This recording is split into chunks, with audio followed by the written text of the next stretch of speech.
آپ نے بھی ٹی وی اور سوشل میڈیا پر کچھ اس طرح کا نظارہ دیکھا ہوگا۔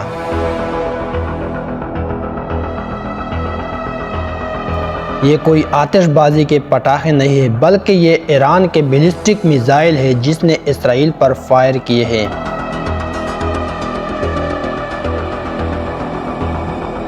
ایران نے 300 سے زیادہ بیلسٹک میزائل فائر کیے اور سیدھا اسرائیل کو نشانہ بنایا۔ ابھی لوگ اس فکر میں ہیں کہ اسرائیل کا ری ایکشن کیا ہوگا۔ کیا یہ ورلڈ وار 3 کی شروعات ہے یا پھر ورلڈ وار 3 شروع ہو گئی ہے اور ہم بات مان نہیں رہے؟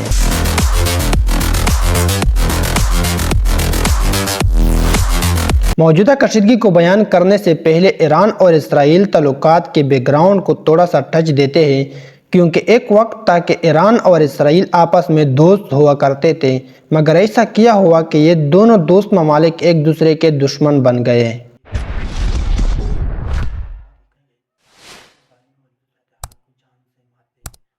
1950 کی دہائی سے 1979 تک ایران اور اسرائیل کے درمیان دوستانہ تعلقات تھے۔ ایران اسرائیل کو تیل فراہم کرتا تھا، جبکہ اسرائیل ایران کے ساتھ فوجی اور زرعی میدان میں تعاون کرتا رہا۔ یہ تعلقات اس وقت تک قائم رہے جب تک ایران میں شاہ کی حکومت تھی۔ 1979 کے انقلاب کے بعد ایران میں آیت اللہ خمینی کی قیادت میں اسلامی جمہوریہ قائم ہوا، جس نے اسرائیل کے ساتھ تمام سفارتی اور تجارتی تعلقات ختم کر دیے۔ ایران نے فلسطینی کاز کی حمایت میں آواز بلند کی اور حزب اللہ جیسے گروہوں کو مدد فراہم کرنا شروع کیا۔ اگرچہ ایران نے ابتدا میں اسرائیل کو تسلیم کیا تھا، مگر 1979 کے ایرانی انقلاب کے بعد دونوں ممالک کے تعلقات میں گہری دراڑیں پڑ گئی۔ ایران نے اسرائیل کو تسلیم نہ کرنے کا فیصلہ کیا اور اسرائیل کو فلسطین پر قبضہ کرنے والی ریاست قرار دیا۔ انقلاب کے بعد ایران کی حکومت اسرائیل کے خلاف ایک سخت موقف اپناتی ہے اور اس کی موجودگی کو خطے میں ایک غیر قانونی عمل سمجھتی ہے۔ ایران اور اسرائیل کے تعلقات میں کشیدگی کی سب سے بڑی وجہ ایران کا نیوکلیئر پروگرام ہے۔ اسرائیل نے ہمیشہ ایران کے نیوکلیئر پروگرام کو اپنی سلامتی کے لیے خطرہ تصور کیا ہے۔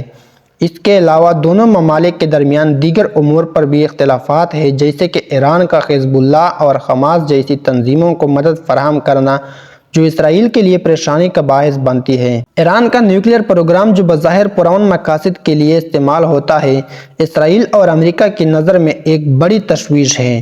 اسرائیل نے ایران پر نیوکلیئر بم بنانے کے الزامات لگائے ہیں اور اس کے نیوکلیئر پروگرام کو ختم کرنے کے لیے عالمی برادری پر دباؤ ڈالا ہے۔ اسرائیل کا ماننا ہے کہ اگر ایران نیوکلیئر ہتھیار حاصل کر لیتا ہے تو یہ خطے میں طاقت کے توازن کو بگاڑ دے گا اور اسرائیل کے وجود کے لیے ایک براہ راست خطرہ بن جائے گا۔ تو اسی طرح اسرائیل اور ایران آپس میں دشمن بن گئے اور ان کی کشیدگی میں مزید اضافہ ہوتا گیا۔ 1 اپریل کو اسرائیل نے دمشق میں ایران کی قونصلیٹ پر حملہ کیا۔ اس حملے میں ایک ایرانی جنرل اور 6 اور لوگ مارے گئے۔ اسرائیل نے دعویٰ کیا کہ یہ لوگ 7 اکتوبر کے حملے کے ماسٹر مائنڈ تھے۔ اس کے بعد ایران نے کہا کہ ہم اس حملے کا بھرپور جواب دیں گے۔ ایران نے امریکہ کو بھی خبردار کیا کہ ہم اسرائیل پر اٹیک کریں گے، لیکن یہ خبر اسرائیل تک نہیں پہنچنی چاہیے۔ امریکہ اسرائیل کا الہی ہے، تو اس نے یہ خبر اسرائیل کو دے دی اور اسرائیل حملے کے لیے تیار ہوا۔ 13 اپریل کو ایران نے 300 میزائل جو بیلسٹک میزائل تھے فائر کیے اور اسرائیل کے بڑے بڑے دفاعی جگہوں کو ٹارگٹ کیا، جیسا کہ حیفا، تل ابیب، یروشلم وغیرہ۔ اسرائیل نے اس حملے کو مکمل طور پر ناکام بنا دیا اور صرف 7 میزائل ہی اسرائیل کی سرزمین پر جا گرے۔